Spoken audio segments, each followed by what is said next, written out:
Hey there, it's Enderverse. We are back again with the second episode of the Vanilla Plus mod series.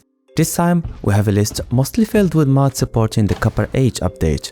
So sit tight and let's dive into the video. First on the list we have the Messenger Crow. This is a mod that will overhaul trade and logistics on SMPs. Through crafting a scarecrow, you can use it to summon these birds. After that, you craft a scroll, put it on a lectern, write a message, the recipient's name, and place an item here. From there you just give it to the crow and it will do the rest.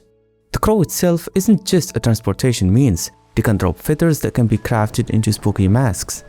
Using crows for communication and item delivery is quite unique and fantastic, and I guess the author took some inspiration from Demon Slayer, where the members of the corps used crows to deliver important messages. So cheers for the nice reference. Next up we have item Holograms. This mod will display the name, amount, and even the tooltip of any dropped items, which can be quite beneficial for people who axe the containers instead of opening them. The author also made it so that only the items you are looking at are hologrammed. This way the effect has no impact on your client's performance. Tightfire is a client-sided mod that makes the fire render differently based on the incinerated object. This mod can be an excellent way to enhance the realism and visuals of the game. However, I would like to suggest for the author to also add support for stairs amongst other blocks with complex models.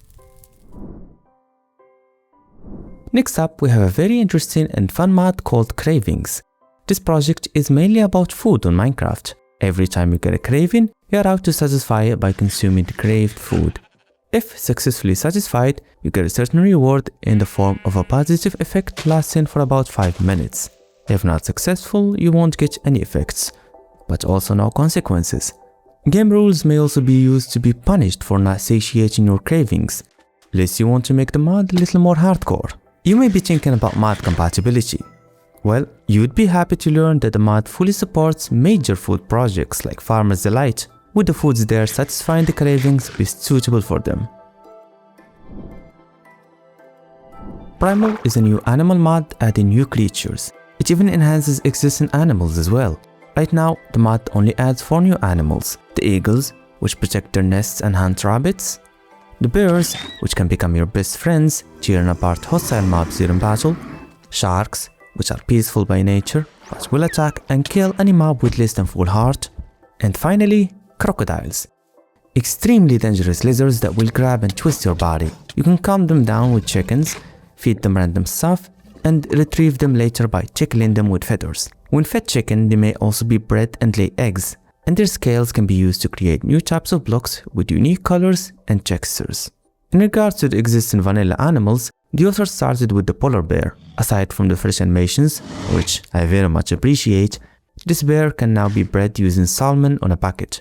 The fox has also been visually enhanced, though sadly, as of now, this mob has no new mechanics or behaviors. But the mod isn't even a month old, so it's very likely that it will be improved shortly. BetterCopperGolem is exactly that, a mod that enhances this newly added mob.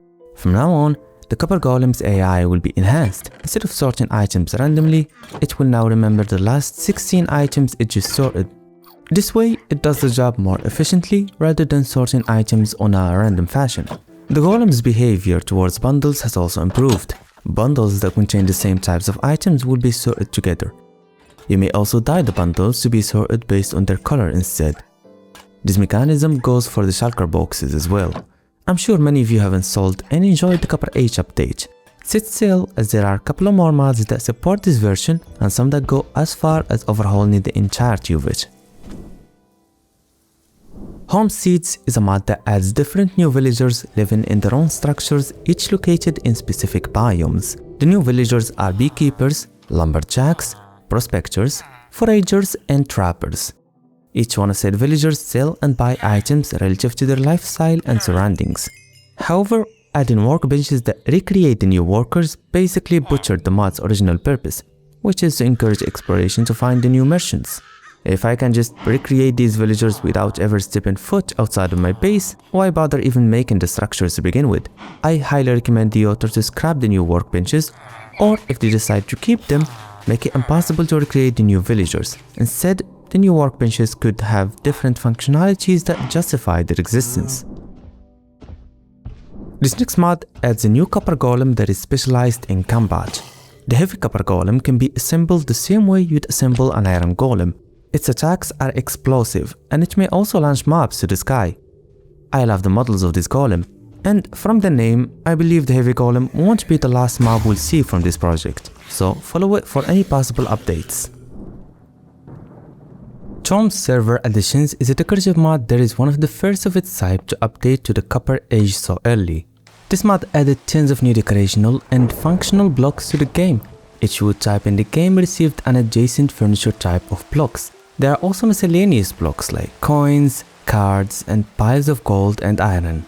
To get some of these blocks, you must first create a carpentry table, then use nails and cut oak planks to create the furniture pieces. The surprising fact about this mod is that it is server-side, which means that people wanting to join the server with it won't need to have it installed in order to do so. This mod simply allows you to stack potions in the game. On vanilla, if you don't have a shulker box or a bundle, potions can occupy a large chunk of your personal inventory. This mod solves that, allowing you to stack up to 16 potions together. This way you can use them more efficiently. This feature will prove especially useful during battles, as you will need to quickly throw instant health potions. YYZ's backpack is a mod that you may deem conventional due to its category, but believe me, it's not. The mod adds new backpacks that are crafted through simple ingredients. However, the difference here is that the backpack's inventory is accessible even when you are using a workbench or exploring a container. This intricate feature will allow you to use the content of the backpack more efficiently, as you can just go about your business without removing and placing the backpack, which is honestly unprecedented for this kind of mods. The Copperier Age is the biggest mod in this list in terms of enhancing and adding new content to the Copper Age update. This mod adds new functional blocks, earth chimes that react to the wind, wrenches to ease building and redstoning, gearboxes that extend the signal cleverly, and even weighted pressure plates that emit a signal relative to how many items the entity that pressed it has. In short, this is an incredibly important mod to have installed for your 1.21.9 mod pack. With it, the Copper Age becomes, well, Copperier.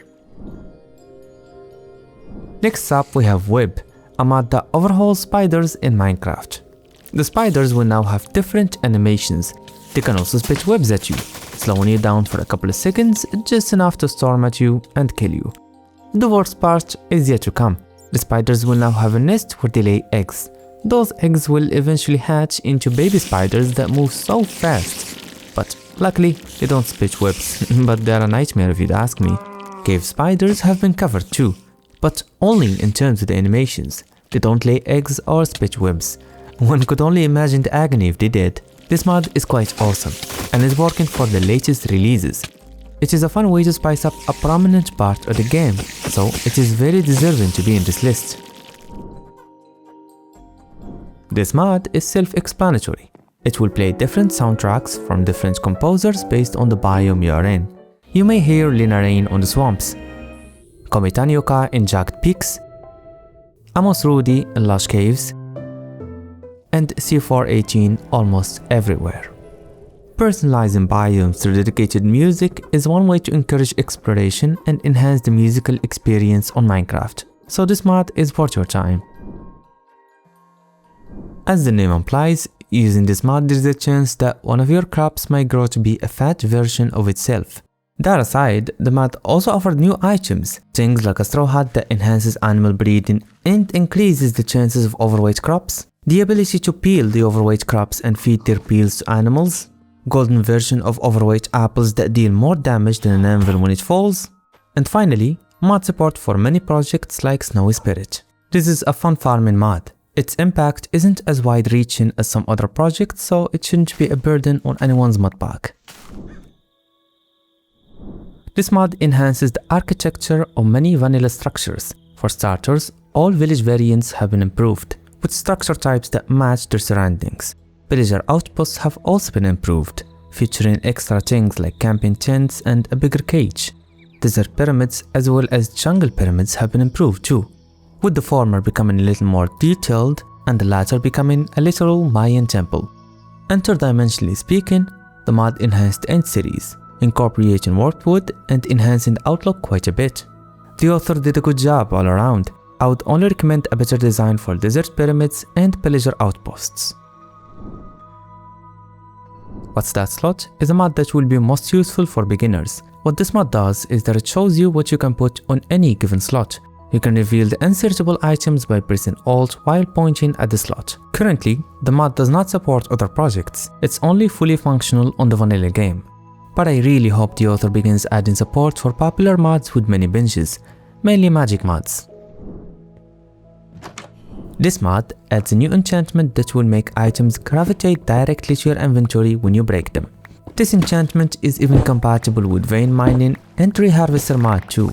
However, I would suggest for the author to make the enchantment effective on bows. Hunting ghasts and animals will be a breeze using it. Pillager Caravans is a fun mod that will add wandering villagers to your world. They can be seen dragging mules, camels or llamas based on the biome they are roaming. They may also vary in size, from small easily defeatable packs to large groups with ravagers even. The loot here is in the animals containers. It's not that good yet, so I hope the author works on spicing it up. This is a fun spin around the villager patrol, and I like mods that enhance a whole update. This time it's the village and pillage update. This mod will add this green line that illustrates the trajectory of the arrow. It even overlays entities if they are within the shooting range. This mod can be excellent for people with bad aim, but don't rely on it for too long. Just enough to become a good shot. Also, never use it on PvP servers. It is a guaranteed ban. Finally, we have an extra 21st mod called Cloud Tweaks. This mod allows you to tweak many things about the clouds, like the color and the thickness. It even allows you to give the clouds the vertical fade from the Minecraft story mode game. This mod is still new, so we may expect things like shader support and more options to tweak, but no pressure. If you are the author watching, please take it one step at a time. Thanks for watching. Last episode featured a lot more content, things like a golem expansion mod, aesthetic mods, animal mods, and so on. Like and subscribe to keep up with future episodes. Now see ya in the next one, my friend.